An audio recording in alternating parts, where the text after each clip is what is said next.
This is the Media Odyssey Podcast. That is Marion Ranchet. And that is Shapiro. And we're here at IBC again with our second episode from IBC. It's been a really interesting show. I think we've had some fascinating conversations, not just on the pod, but at dinners and around. We've got two great guests, one recovering CTO, the other current CTO, both for public broadcasters here in Europe and what used to be Europe. Shout out Brexit. We've got Simon Farnsworth from ITV, and we've got Adde Granberg from SVT. Welcome.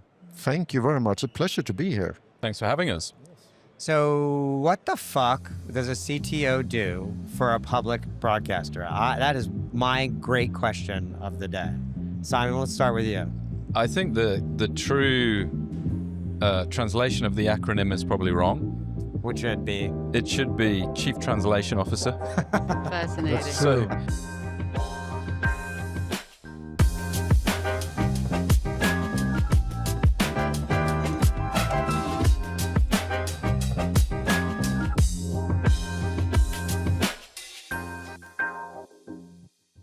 translating technology to your peers and management board members of actually what the power of this stuff can actually do for their businesses and grow.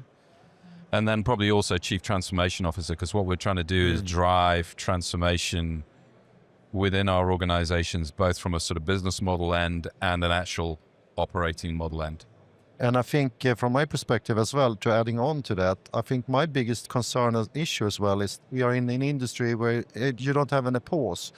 The news should go out always to the audience at any time, at any second. Whenever they want it. Whenever they want it. And we can't get down. So I think that's a new status of our mission as well. It's not only to transform the industry, it's to keep up as well what the audience need at that time that they need it. It's a new thing for especially public broadcast, I think. Yeah, I think I heard a really good term this morning which kind of summed it up is we're driving beyond human scale content creation. Yes. You've got to drive an ecosystem that can produce more content to more consumers where they want it at any time, which is something that humans, if you had a load of bodies in an edit suite, just can't do. And the distribution of that has to be at a grander scale because, as you rightly point on your podcasts, it's the fragmentation of the audience is happening whether we like it or not. And so why are you here, guys? Oh. What do you do at ABC? Is it a must on your conference track? What are you looking for? Well, what are you shopping for? It's much easier for these guys to get to it than for me. Yeah. But I think it's a great way to see a huge amount of technology in a very short period of time. And there's only this in NAB, and NAB for us as Europeans is very expensive to get to, similar to your here. And it's very US-centric, I've been told. Yeah, right? Correct. Whereas here we get a lot more Asian vendors, and that comes with its own challenges from a geopolitical standpoint of view. But it's a great way to see a lot of technologists meet a lot of peer groups and discuss actually what we collectively do as an industry to drive this forward. Because if I look at the UK market and we go, Channel 4 was a competitor, BBC, wrong question. The competition's coming from the Death Stars, or what do you call them on your cot? that's it. Yeah. The mega stars. Our friends at Google don't like it when I say that, but yeah, the big tech Death Stars, the trillion-dollar companies, it's very difficult. Marion was just saying to us on the previous episode that there's no way for the public broadcasters to compete with even Netflix on a global scale, because they have a global scale, right? They're bringing all content in, but then you add YouTube to it, and you add TikTok to it, and all this content's coming in. She's hoping her big wish for the industry would be much more collaboration between all the public broadcasters in Europe and in the UK. You look at things like Freely, right? Which is an operating system where all the public broadcasters, or an operating platform where all live broadcasts and on demand from the UK public broadcasters can be found in one place. For BBC, Channel 5, Channel 4, ITV. And that's interesting. But But I need to say Thank as well, you. what you're talking about now is the output of our industry.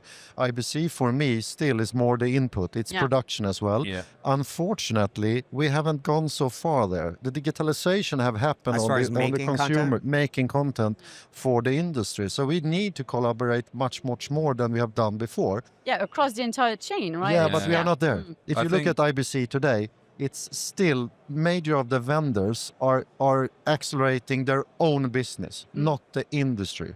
Optimize for their own processes. And now we need to disrupt that totally. I And we are think not there. You make such an interesting point because I joined ITV 18 months ago. And the first thing we did was we launched this digital enablement strategy. Now, we were doing digital. We had ITVX, we had Freely, we were putting some content. But the content, the downstream process of that was still incredibly manual. And you go, we want to move from doing digital to being digital.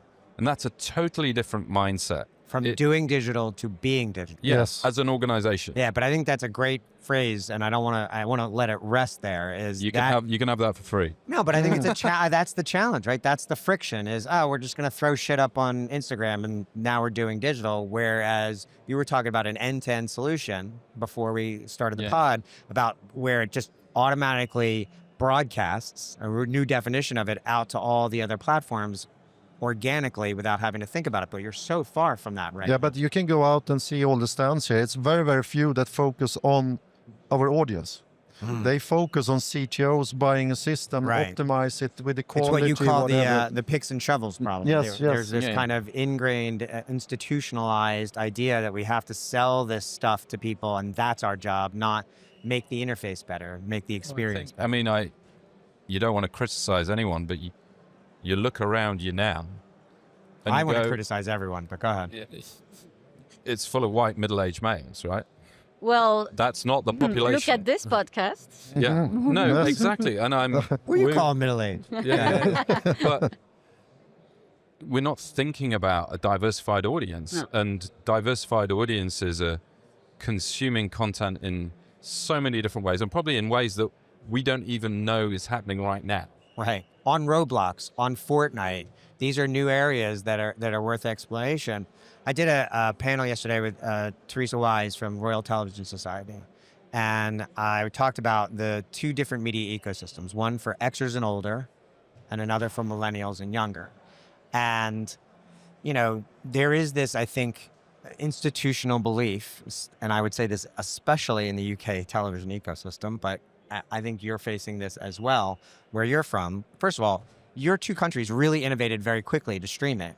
Yeah. But then it felt like that's that. All right, we're done. We're in streaming. When there's these things called social media, we don't do that. That's beneath us. And you know, one of the questions I got was, well, all the wealth is with the people who are over 50 anyway. So like, shouldn't we concentrate on them? I'm like, holy shit! You don't hear the problem with that question?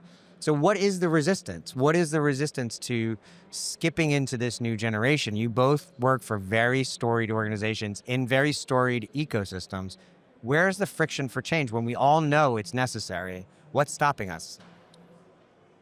I can have a personal more than maybe official. Yeah, you're very to- outspoken about Yeah, this. because I think we still think that we as a company and platform are the star of the universe. Well, I think the content that we should do should be the star of the universe. So the entry point to our content, we should expand that. If maybe not on all platforms uncontrolled, but we need to cooperate with the end users much more and release some of the belief that our platform is handling everything for everybody. That's not the case. And as well, the development now in the software industry is so fast. So I think SVT as a company should go to maybe other convention and IBC to have a look at what's happening on the software industry, adopt that to the distribution side and really focus on the production side. Yeah, I mean, you were talking about this earlier, Marion, about the walled garden problem. People Yeah. we tee that up. Like, Well, what does that mean?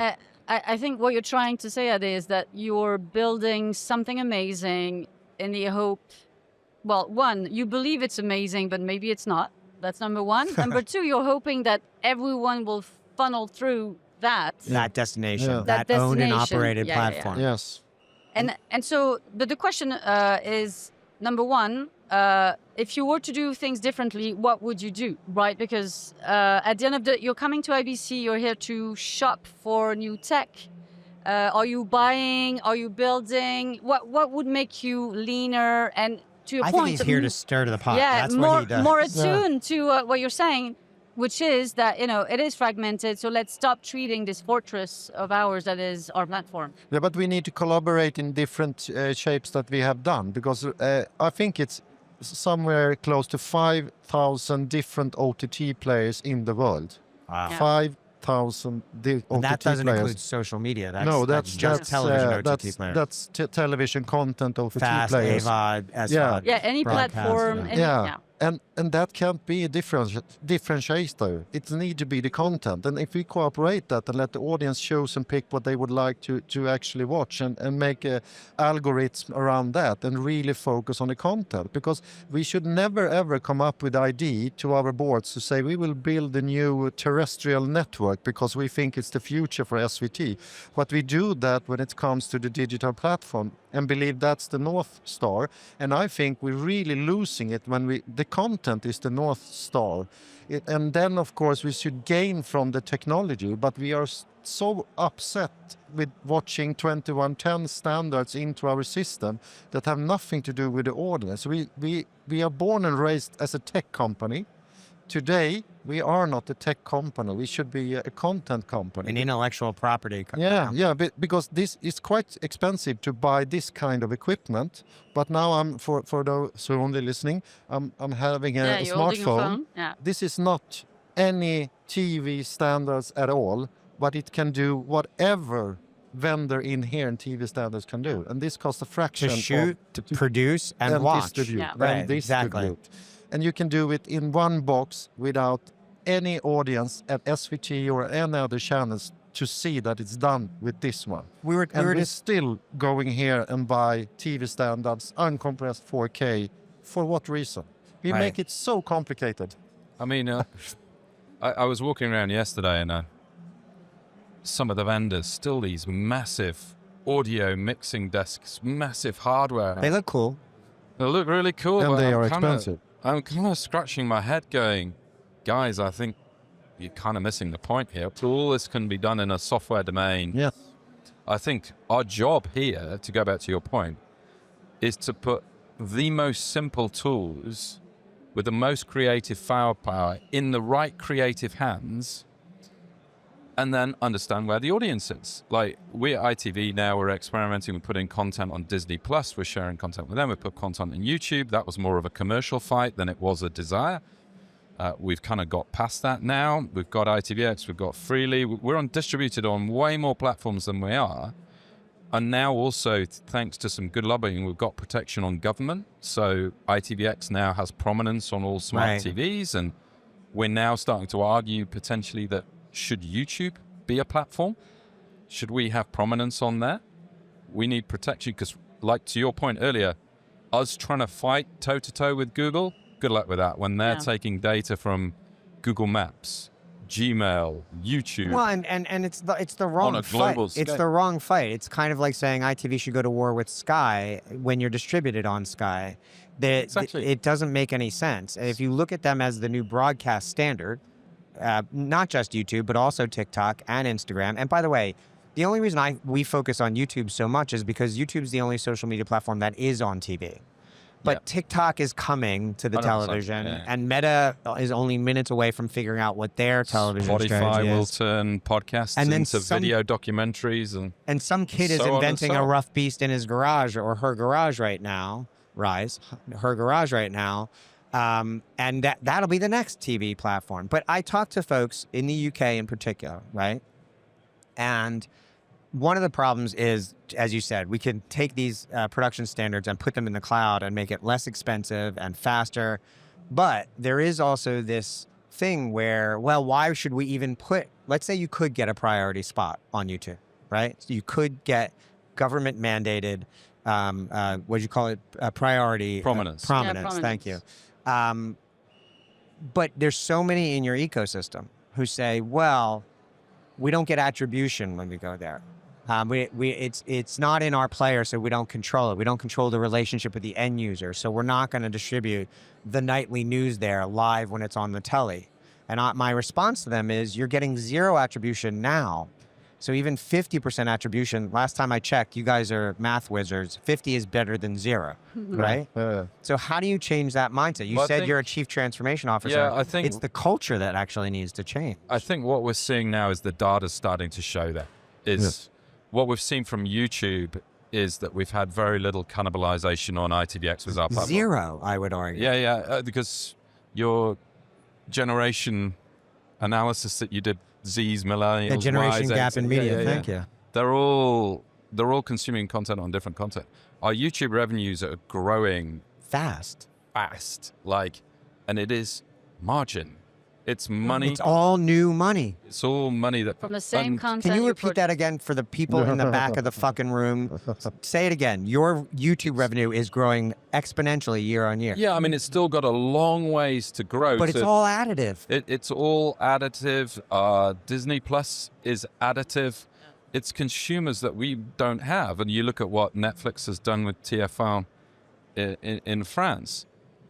Experiment, learn, Test and learn. Yeah. Test and learn. So we're doing so much more of that now, and we're learning a lot. We're getting more data. We're building ad sales packages That incorporate YouTube, and people are buying them because they want distribution.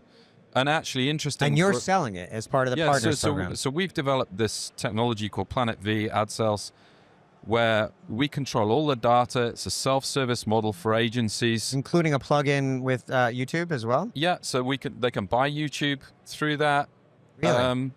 We are now done a deal with Comcast for universal ads, so we're starting to push into SME advertising, because historically ITV's money came from agencies. We had 4 big deals. So SME, you mean small medium enterprises. So SMBs in the United States. But so for example, so some small coffee shop can go in the back end and buy $1,000 worth of advertising. There was a chain of 35 travel agencies in South Wales. Good on them. Doing a great job. We used Gen AI to create the ads, cut the creative process from 50,000 down to 500. We were able to get really targeted of audiences through YouTube, through ITVX. It's money that we wouldn't have had. And those businesses traditionally would have only bought YouTube or Instagram or Facebook because it was too hard and too expensive. It's too expensive to do. And interestingly now, what we're starting to do is suck in data from retail loyalty programs, say Walmart in the US or Tesco in the UK. So when you buy this program, we can predict what it's doing at the tills, or smartphone data. They start to be like Google. Yeah. So what we're able to do is keep the majority of the money rather than pay away. Let's go back and press on that, because retail media is going to be one of the fastest growing. It's, first of all, retail media on the planet Earth is now generates more advertising dollars than all television on the planet Earth. But the money wants to move to the television set. That's why Walmart bought Vizio. So what you're doing is you're taking the shopping data of consumers and you're creating a predictive model on who the best target is, and then you're tracking to understand whether you're attributing whether it turned into a transaction. Is that right? Yeah, and guess what that allows us to do? What? It allows us to pour more money into the original content creation. Back to this point, yeah. Which allows us to create more premium content, generate more eyeballs across a more distributed landscape. Guess what? We're going to have much more sustainable businesses moving forward, and all our senior management leadership at ITV are really, really, really starting to get that now. And it feels like, and I want to turn this to you in a second, but it feels like to us, when you look at ITV studios, BBC studios, it feels like a lot of the innovation, I think you hinted at this, is driven by the commercial end of the business to a certain extent. They're the tip of the spear to test and learn first because they have a financial incentive to do it. But it seems like it's beginning to influence the non-commercial end of your business as well. Is that right?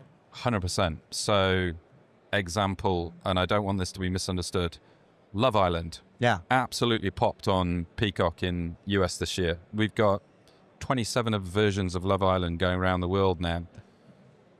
It's also a massive hit on YouTube too. One small part of the creation process is historically we'd screened 500 potential contestants.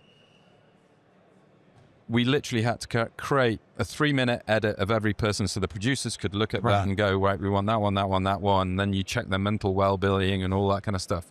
We used AI this year to just shoot all those screeners. So instead of doing 500, we did 1,000. Wow. UK version, 7% increase on air. Huh. Now, the producers would argue, oh yeah, we introduced a new game in episode 4 or whatever, and they're right to do that. But there has to be a correlation that these tools can go beyond human scale production to create better on-screen products for the same, if not less. Well, and in this case in particular, I mean, reality shows is all about the casting. It's 100% about the cast, because you need a good heel and you need a good hero, and that's ultimately how it works. You had a wider pool to choose from because of AI, so you actually got a better cast as a result of it, and that probably had a huge influence. So one of the things we're looking at here, interestingly, back to your earlier question is, and I'll come to Adde in a minute because I'm completely monopolizing the conversation, is how about we could take those cameras on those reality sets directly into the cloud, use Gen AI to sift through all of that content. Right. So that then you could... The choice moments. Create more content for TikTok, more content for YouTube, build that franchise so all ships essentially rise to the top. So we're creating better content for the consumer at a more cost-effective price point that differentiates ourselves from the YouTube mass of content. Is that going to allow us to win more? And then you can see the next step. That's why I'm really heading on to the production value chain as well, because then you can personalize the content for me or for you, depending on Sweden, UK. We will have 2 different angles of it. And that's impossible today to do with the content, with the processes we have today.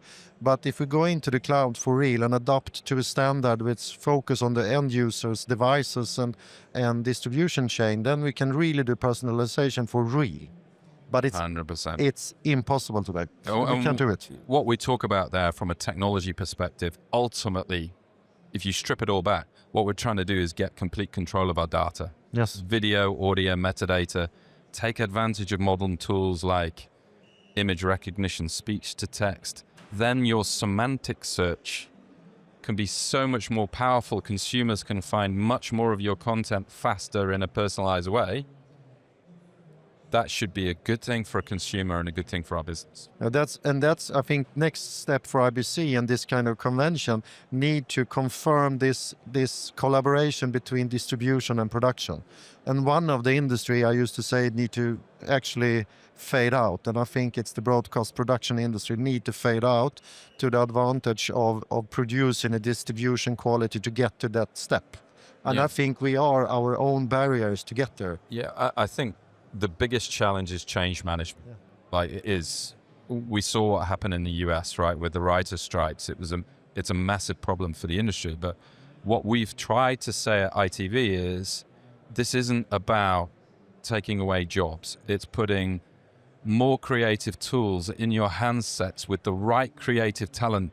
Surely that's a rocket ship for growth.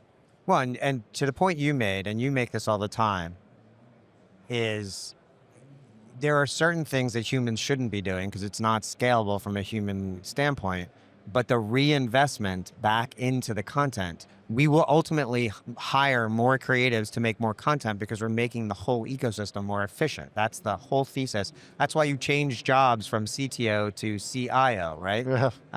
And you know, you're very outspoken. Like I've had people say to me, like, he's going to get his ass fired. Yeah, he got a promotion. and he got a promotion you. instead. Why? What was the thinking between this new gig, about this new gig, both from the organization standpoint, but also why did you agree to take it? Yeah, but it was actually our CEO that pointed it out to say that you're having tough time to do this transformation officer as a CTO. It's easy for you if you work with innovation, present a table of options, and then we can decide how we make the operation handle it, because we are going to massive shifts when it comes to change the way we produce and distribute and make content in the future. I think it's really a massive shift, and that makes the company needs to have courage to do that, and have me as a speedboat and take some projects around that. So that's what I'm scouting actually when I'm here, and then implement it in project forms instead of trying to change the entire company in one step. Drive the boat Yeah. and then change everything. Can you give us a few examples of things you've been thinking about ahead of IBC? Things that you were looking in particular. And then second question, anything that you've seen here you did not expect, and then you're bringing it home and you're thrilled and excited. Yeah, but we talked about Firefly and Adobe Firefly Story now, where you can use AI to actually prompt the story, and AI will make your story. So for those who are listening to us who may not know what that is, do you mind saying? Adobe have a product now, which is Firefly, which is an AI engine that make AI content from speech or from text. But the problem with AI so far have been resilience in actors and shots and everything like that. Now they have sorted out that problem. So in next release, you can actually do a story. You can do a full story, 4-minute story in Firefly just by prompting. Anyone can do that. It's creating the video? Yes, everything. From with scratch. speech, with everything from Anna's. And it looks like real human beings? It doesn't... Yes, unfortunately, yes. So that's why Game changer? Game changer scares me actually from one perspective. It's really scares me. Yeah, In I a heard good it's way. great bit expensive was what I heard. that's- Yeah, but I it think depends on what you Depends what value you're driving. But I so- do think there's this misperception that AI is you just plug this magic box called AI into your operation. It's going to start saving you money. No, it's not. No. gonna happen. And people don't understand there's these all huge costs associated with these software packages and the energy and everything else Yeah. as well. So yeah, on- but we're coming back to that because I think we're coming from an industry with boxes doing fixed thing for 10 years and then we're moving boxes and moving processes. We're going to every search cost money now inside SVT. Every search of searching content, making something cost a few cents because we're exploring new things and we're gathering metadata. So that's an issue. But when I get here for real, I'm now seeking how can we disrupt the broadcast standards with 5G technology? How can we get into the cloud and make the production in the exact right format for distribution? So don't have a production format that we are working in the production mode and then have a distribution format. So I would like to make now for real 5G production with 5G connected camera into the cloud. Virtual sound mixers. And the reason for that is you want the standard to be able to adapt onto a phone if necessary. Is that yeah, but that's as what you well mean? it's so much waste because if we talk about 4K, standards, yeah. 4K in this area here is 4 gig per seconds. When we talk 4K for the audience in an iPhone or in a television, it's 7 megabit. So in the process now, we are doing one process for production and a total other process for distribution. And that's a huge amount of money that we Waste. need to, Yeah. that is waste. So we need to, We've all been in those conversations, haven't we? There's a massive screening room. yeah. And you've got a producer going, maybe there's a 10-meter audio wall, a vision wall.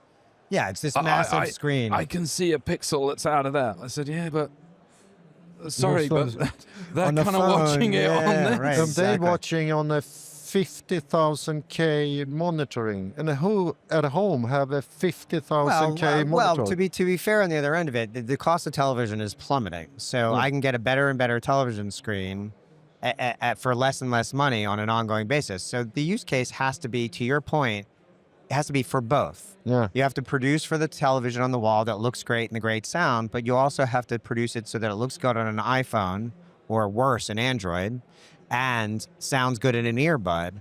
But you need intelligent production design so that it can automatically decide where is this screen going, what's the Beyond user. human scale. Yeah, that and I have a practical example to just understand that we are running every year a big cross-country competition called Vasaloppet, 90 kilometers one way. 14,000 people are doing it every year. Running or driving? What? Cross-country. Oh, Skiers. Skiing. Yeah, it's the biggest show. I hear that's a good sport. It's fantastic, and it's 15,000 people doing Holy that cow. every year, and it's 3 million people in Sweden watching it. So 30% of people inhabitants watching it at Right, the same 30% share. Yes, Nothing gets yes. that anymore. time. And we have done that in broadcast standard with helicopters, links, uncompressed 4K for every year. And last year or this year, we did it with drones over 5G, everything. The audience loved it. They couldn't see any different in picture quality, and we're getting closer to the skiers. We can have reporters going the entire route, and it's done with the total other standards. And the audience doesn't see it, and the price was very low compared to last year. The So carbon footprint you dropped the cost of the show dramatically, and people enjoyed it and just as much. carbon as some. footprints, investments, everything. I think this show is sort of the construct of this show is probably an indictment of that. Like, I haven't been here since pre-COVID. IBC, you mean? Yeah, IBC. Pre-COVID, there was probably about 20 OB vans outside the front. None. No, you had two actually.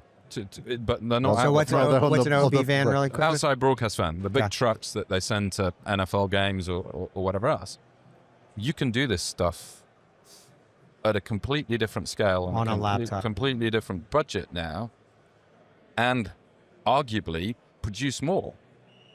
Yeah, but that's super interesting because in November 2019, I was in a stage on a convent in London saying that remote production, what we're talking about, is the future. It was maybe 500 in the audience. Broadcast specialists said, yeah, maybe for the lower tier 3 shit, actually. Never, ever for big leagues, big sports. 3 months later, the COVID comes. hits. It's totally And it all went changed. remote. Yeah. It's totally changed the That's industry. a really good and point. during 3 months, everybody asked me, how can we do remote production with everything? Because I've done it in 10 years. But the industry wasn't shifting at all if it wasn't for the COVID. Well, Marion, you and I talk about this all the time. The answers are staring us in the face if we want. Yes. But when a crisis came along, we figured it out. Yeah. And I think this is, I mean, this is your hometown. You say you're Europe and I'm US. So what is the mindset?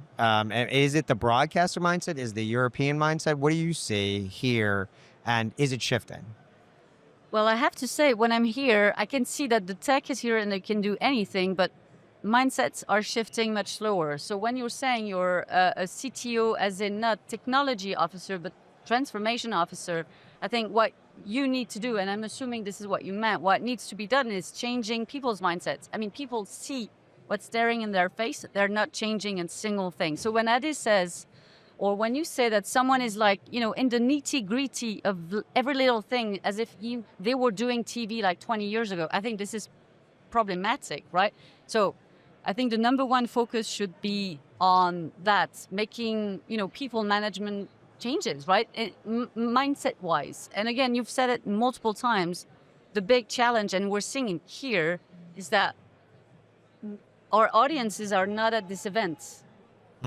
The audience that we're supposed They're not to represented target, here at they're all. not represented, not in the staff, not in the age-wise, The attendees. the attendees, The where speakers in particular. they've done an okay job, but I Well, think... but no, we're all laughing because we're all Well- speakers. But I mean, how many millennials or young Gen Zs do we There's- see on No. stage? And how many content producers do we see here? No, almost none. None, actually, because yeah. they're using other technology. Yeah. And I can go back to my point, because this is a camera with 5G connectivity. Go out on the stands here and please bring me back one single professional camera with 5G connectivity to it. Because the vendors here would not let in that ecosystem into their ecosystem. It's dangerous to them. It's It is, so much yeah. money here, which really upset me, because you can't find a single camera that can do. I need to build the system back home to get it work in the proper way. So do you think that this event actually, a lot of what it represents is what everything is wrong with the industry Yes, in a way? The middle name is broadcasting. yes. Yes, we need to remove that word. Well, actually, I see. we just talked Let's do about it this. next year. I Yeah. see. International convention. That Yeah. sounds like Yeah. something different. I actually think rather than change the word, I think we should change the definition of Yes. the word, because broadcasting. If you're on TikTok going TikTok, that's a mint.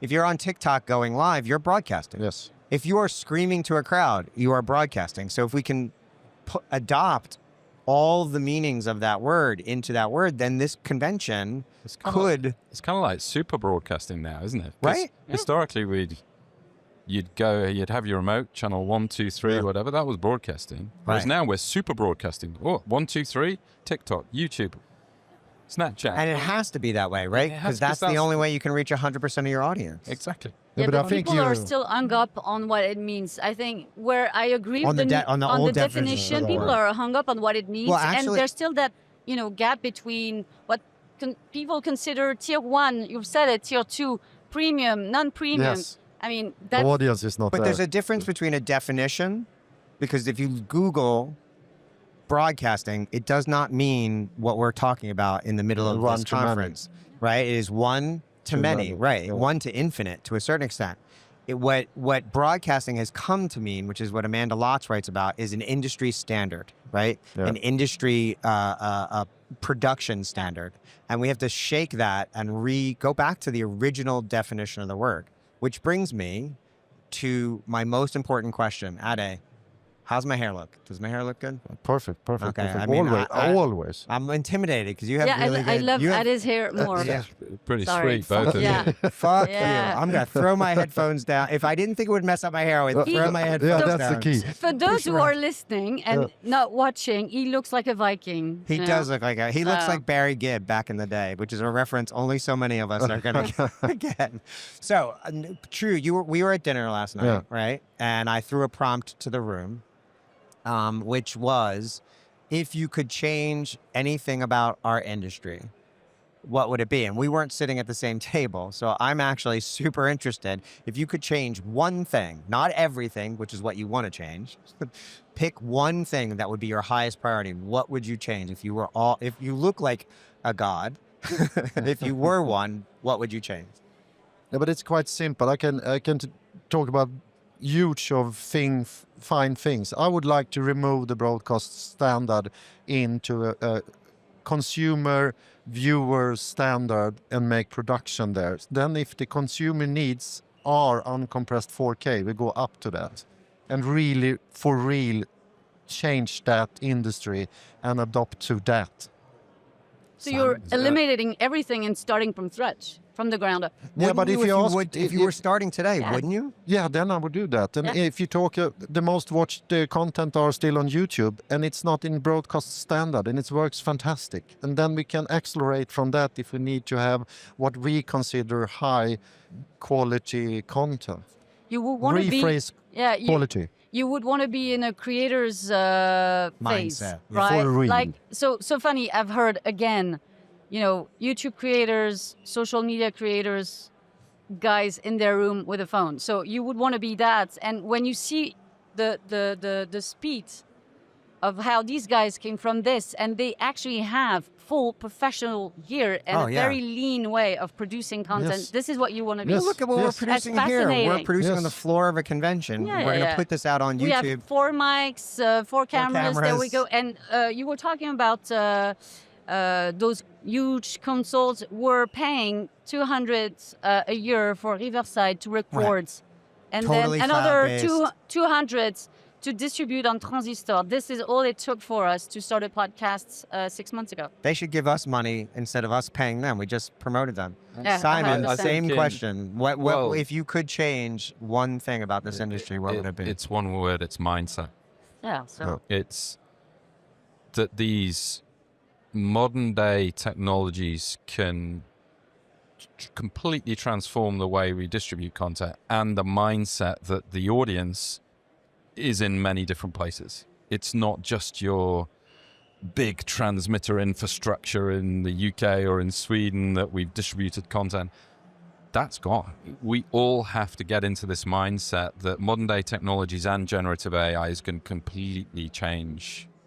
If we don't, it's going to be hugely problematic. But it's not change for bad. I think I think there's this binary thing, this black and People are white afraid. mindset. People are afraid. Fear of finding out. Yes. FOFO. If you put the right technology in the right creative hands, it is a rocket ship for growth. And it'll get better. The it's a content will rocket get, ship for growth. Yeah. Growth is job stability. It's job creation. It's good for governments. More income tax, more corporation tax. There's this perception that technology, which is disruptive, is going to eliminate jobs and be bad for our industry. And that, by the way, that happens every time there's an industrial revolution. The fear is this is going to cost people their livelihoods and their jobs. But we've moved from an agrarian economy into a technological economy, and the mindset in a lot of these, in the United States, we still run the television season by the farming calendar. Yeah. The upfront season, the whole television season is still driven by the school year, which was driven by when the crops were ready to be taken out of the field. You look at the U.S. farm roll payroll in the 1800s. It was the biggest employer in the U.S. Right. Then tractors came along and combine harvesters came along, and whoa, people stopped starving. We had more food. Yeah. Exactly. It was a good thing. Yeah, but look in our industry, we never, ever done so much content as now. So we are not in a dying business. I think what we are thinking is that we are in a dying business, but the business overall is exploding. But we are maybe thinking in the wrong way. So Yeah, and when you It's say we, mindset. it is the traditionalists, it is the traditional media players the that are mindset. that. it's a mindset question. Yes, it is. But we get a lot of pushback on that because we talk a lot about mindset, change, etc. But every time we're talking to people, a lot of people are pushing back. They don't want to change anything. Well, and I think And then you have people who do want to do that, and they're frustrated in companies where they cannot make any changes. So, I mean, where is that big disruption going to come from? Because you guys are trying, everyone's trying, but it feels like we're still a minority. I do. So last night, Adde is very outspoken. Simon, you've been outspoken here on the pod, but we had this dinner last night with people from various companies, some of my favorite companies, as you said, Simon, and some of the big tech players were there as well. And they were incredibly blunt and honest about the problems inside their own company. I don't know if they'll be as brave when they get back to the headquarters, but I think, Marion, that's the thing, is those of us who work who are charged with transformation have to be braver, because there are no safe jobs in broadcasting anymore. There are no safe jobs in media streaming anymore. And Yeah. so if you're going to hold your tongue and try to play it safe, it's probably going to wind up the same for you either way. And if you can take a risk and speak truth to power, like these two gentlemen have here, like you do all the time, like I try to all the time, at least maybe you can try to change the mindset. This has been a great conversation. Thank you, gentlemen, guys. for coming here, giving of your time. You've been wonderful guests. I wish everybody were as blunt as you are when they come on our pod. Marion, I think we just asked our question of the week. This is our last conversation on mic at IBC. What's your one big takeaway from IBC? So I think the biggest takeaway for me, and I'll tee it up again. Yeah. So Marion, we've been here. This is our last conversation on mic at IBC. What's your one big takeaway from IBC? Okay, the one thing I think I saw this year I had never seen before, in terms of those who were present, both at booth and on stage, we had Snap, we had TikTok, we had YouTube multiple times, and so I think Amazon. there is a bit of a change happening in the way IBC sees itself beyond broadcasting, beyond pure tech. And so I've had discussion with them, and their big question for next year, and hopefully, they will have us on to help them do that, but they want to find a way to tee it up with a creator economy, the affinity economy, wherever you call it. So we can bring back Adde next year with Mr. Beast or anyone. Well, I think actually, but we're going to go, I think this is, I haven't seen anything that blew my mind, but at the same time, I'm not a tech person, so bear with me. But I will say that I feel that those streams of being more open and going beyond the B word. Yeah, look, they were brave enough to have each of us here. They knew that I was going to come and throw truth bombs from stage, right? So credit to them. And I think you're right. I think this convention wants to shift into a change convention, into a convening of transformation, as it were. But I think you stumbled upon, if we are going to change the B in IBC, maybe it's the International Beyond Conference. But I think my one big takeaway is, and it really gelled during these conversations on the pod, is I think we have to change or revert the definition of broadcasting to its original intention when it was coined for this business in the first place, which is one to many or many to many. And I think if we can agree to all go back to our headquarters and to our bosses and to our employees and to our peers in the industry and say, we need to change, to speak truth to power, to be brave enough to speak about what we need to do to survive, then I think we can be the change internally in our organizations. This has been super fun. I love Amsterdam, you know. I love you too. Great to see you here. Ditto. It's been great to do this on the floor of IBC. I hope we get to do it again next year. 100%. That is Marion Ranchet. And that is Evan Shapiro. And this has been the Media Odyssey Podcast at IBC. Thanks for tuning in. We'll see you again next week.